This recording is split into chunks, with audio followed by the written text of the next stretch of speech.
আসসালামু আলাইকুম ওরহমতুল্লাহি ওবরাকাতুহ। 1 মিনিট মাদ্রাসা ইউটিউব চ্যানেলে সম্মানিত দিনী ভাই বোনেরা, আশা করি আল্লাহ তাআলার অশেষ রহমতে আপনারা ভালো আছেন, সুস্থ আছেন। আলহামদুলিল্লাহ। আগামীকাল হচ্ছে মঙ্গলবার। আজ সোমবার রাতে আপনারা সাহরি করবেন এবং শবে বরাতের রোজা একটা রাখার চেষ্টা করবেন এবং 4 রাকাত নফল নামাজ আদায় করবেন। এই ভিডিওটিতে আমি বিস্তারিত আলোচনা করছি। যারা রোজা রাখবেন কিংবা যারা আজ রোজা আছেন আগামীকালকেও ইনশাল্লাহ রোজা রাখবেন, নিয়ম মেনে আমল করবেন, নিয়ত করে ভিডিওটি সম্পূর্ণ দেখুন। হিজরি ক্যালেন্ডারের ৮ম মাস এই শাবান মাস। ইসলামে শাবান মাস বিশেষ ফজিলত ও মর্যাদাপূর্ণ দিনী ভাই বোনেরা। আল্লাহ রাসূল সাল্লাল্লাহু আলাইহি ওয়াসাল্লাম রমজান পূর্ব এই মাসটিতে অন্যান্য মাসের তুলনায় বেশি রোজা রাখতেন ও ইবাদত করতেন। তবে তিনি শাবান মাসে প্রতিদিন রোজা রাখতেন না। আয়েশা রাদিয়াল্লাহু তাআলা আনহা বলেন, আমি আল্লাহর রাসূলকে সাল্লাল্লাহু আলাইহি ওয়াসাল্লামকে রমজান ছাড়া অন্য কোনো মাসে প্রতিদিন রোজা রাখতে দেখিনি এবং এই শাবান মাসের চেয়ে বেশি নফল রোজা আর কোনো মাসে রাখতে দেখিনি। সুবহানাল্লাহ, কতটা ফজিলতপূর্ণ তাহলে মাস বুঝতে পারছেন আশা করি। এটি সহিহ বুখারী শরীফের 1969 নম্বর সহিহ একটি হাদিস।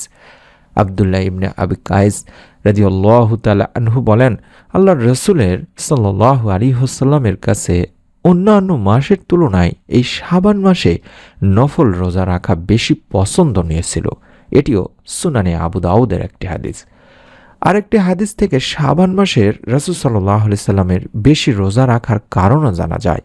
উসামা ইবনে যায়েদ রাদিয়াল্লাহু তাআলা আনহু বলেন, একদিন আমি বললাম, হে আল্লাহর রাসূল সাল্লাল্লাহু আলাইহি ওয়াসাল্লাম, আপনাকে শাবান মাসে যত বেশি রোজা রাখতে দেখি অন্য কোনো মাসে তো দেখি না, এর রহস্য কি?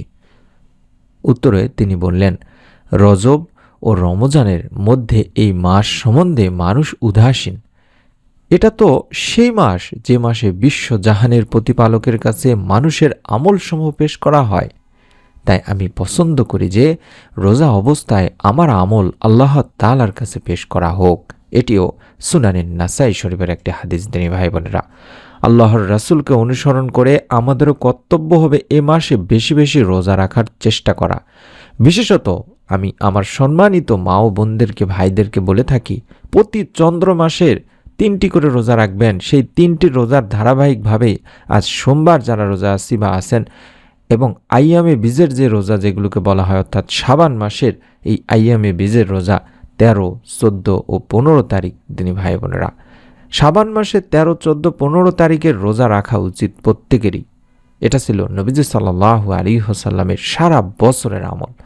নবীজি সাল্লাল্লাহু আলাইহি ওয়াসাল্লাম প্রতি চন্দ্র মাসের আরবি মাসের 13, 14, 15 তারিখ রোজা রাখতেন।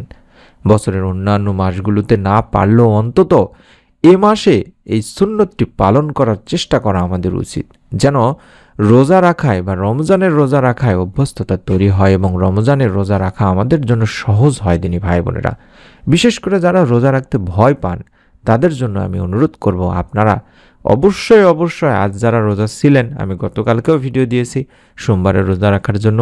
আজ সোমবার, আগামী মঙ্গলবারেও যেন আপনারা রোজা রাখতে পারেন তার জন্য আবারও বলছি। এবছর 2026 ইংরেজি খ্রিস্টাব্দের শাবান মাসের 13, 14, 15 তারিখ, ইংরেজি ক্যালেন্ডারের ফেব্রুয়ারি মাসের আজ 2, 3 ও 4 তারিখে পড়েছে। অর্থাৎ যারা আইয়ামে বীজের রোজা রাখতে চান তারা অবশ্যই এবছর ফেব্রুয়ারি মাসের 2, 3 এবং 4 তারিখ 3টি রোজা রাখবেন। অসংখ্য মা ও বোন কিংবা ভাইয়েরা দেখছি আমাদেরকে কমেন্ট করছেন যে ভাই, আজ শাবান মাসের 2 তারিখ আমরা সোমবার রোজা আছি কিংবা আগামীকালকেও রোজা থাকবো, তার পরের দিন আমরা সোম, মঙ্গল, বুধ এই 3 দিন রোজা থাকবো, কিন্তু আমাদের সাহারি ইফতারের টাইমটা যদি আমাদেরকে বলে দিতেন। আমি আপনাদের সুবিধার্থে স্ক্রিনে দেখাই দিচ্ছি। আজ হচ্ছে 2 তারিখ ইংরেজি ফেব্রুয়ারি মাসের 13 শাবান সোমবার। আজকে যারা প্রথম রোজা আছেন আইয়ামে বীজের, তারা আজকে সাহারি করবেন। সাহারির শেষ সময় হচ্ছিল আপনার 5:21 থেকে 20 থেকে 24 এরকম, এই টাইমের মধ্যে করার চেষ্টা করবেন, কারণ এলাকা ভেদে একটু কম বেশি হয়। আপনি 5:20 ধরে রাখেন। ইফতার শুরু করবেন 5:50 থেকে 55-র মধ্যে হয়ে যাবে ইনশাল্লাহ, কিংবা তারও আগেও হতে পারে, যেমন ঢাকাতে 5:45, 47-এর মধ্যে হয়ে যাবে। আমি আশা করছি এরকমই আবার আগামীকাল মঙ্গলবার 3 তারিখে ইফতার শুরু হবে 5টা হয়তোবা 47-48 মিনিটে ইফতার শুরু করবেন। সাহারি শেষ সময় হবে 5টা 20 মিনিটের দিকে, 21 মিনিটের মতো। এবং বুধবার অর্থাৎ সোম মঙ্গল বুধবারও একই, যে আপনারা অন্তত ইফতার শুরু হবে 5টা হয়তোবা 48 মিনিটে কিংবা 50 মিনিটের দিকে এবং সাহারি শেষ হবে 5টা 20 মিনিটের দিকে। আশা করি আপনারা বুঝতে পেরেছেন। এই নিয়ম মেনে আপনারা অবশ্যই রোজাগুলো রাখার চেষ্টা করবেন এবং অন্তত 2 রাকাত করে রাতের বেলা 4 রাকাত নামাজ আদায় করবেন, যতটা সম্ভব খুশুর মধ্যে বা যতটা সম্ভব অত্যন্ত মনোযোগ দিয়ে আল্লাহর সন্তুষ্টির নিয়তে।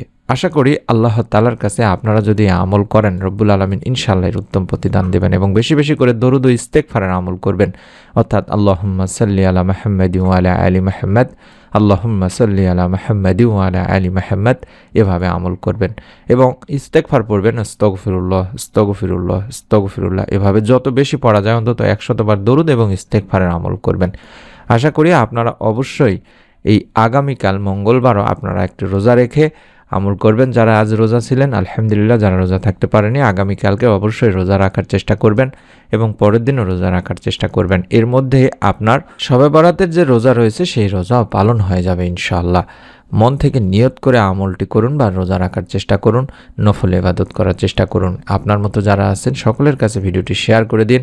নতুন এরকম আমলের ভিডিও পাওয়ার জন্য অবশ্যই চ্যানেলটির সঙ্গে থাকুন, সাবস্ক্রাইব করে বেল বাটনটি অন করার মাধ্যমে। সকলে ভালো থাকুন, সুস্থ থাকুন। নতুন ভিডিও দেখার আমন্ত্রণ জানাচ্ছি। আসসালামু আলাইকুম ওয়া রাহমাতুল্লাহ।